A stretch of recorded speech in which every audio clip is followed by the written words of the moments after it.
Jeff Buckley s'est fait recaler par Mick Jagger. Au début des années 90, Jeff Buckley auditionne pour accompagner Mick Jagger sur sa tournée, mais il n'est pas retenu. Aujourd'hui, on se demande si Mick ne l'a pas un peu regretté. Mais revenons à la base. Jeff Buckley, c'est un petit garçon qui va naître dans une famille mélomane. Son père, Tim Buckley, est à l'époque un musicien ultra célèbre, mais il l'aura presque pas connu.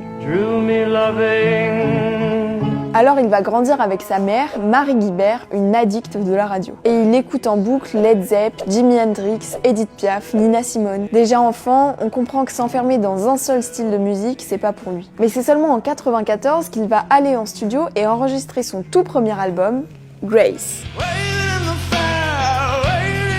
Cet album, il va l'enregistrer avec une guitare, une Fender Telecaster qui n'est même pas la sienne mais qui fera son image plus tard. Un mélange de rock alternatif, folk et soul, mais toujours chanté avec une voix unique. Il peut chanter dans l'intervalle de 4 octaves, ce qui est juste phénoménal. Et en plus de ça, il a l'oreille absolue. Mais au-delà de son talent purement musical, l'intensité émotionnelle qu'il met dans ses chansons, c'est du jamais vu. Malgré sa courte carrière, Jeff Buckley rêvait de continuer à faire de la musique encore longtemps. Mais le 27 mai 1999, il disparaît tragiquement dans le fleuve Wolf à Memphis, alors qu'il chantait Whole Lotta Love de Led Zeppelin. Love, anger, depression, joy, and dreams. And Zeppelin.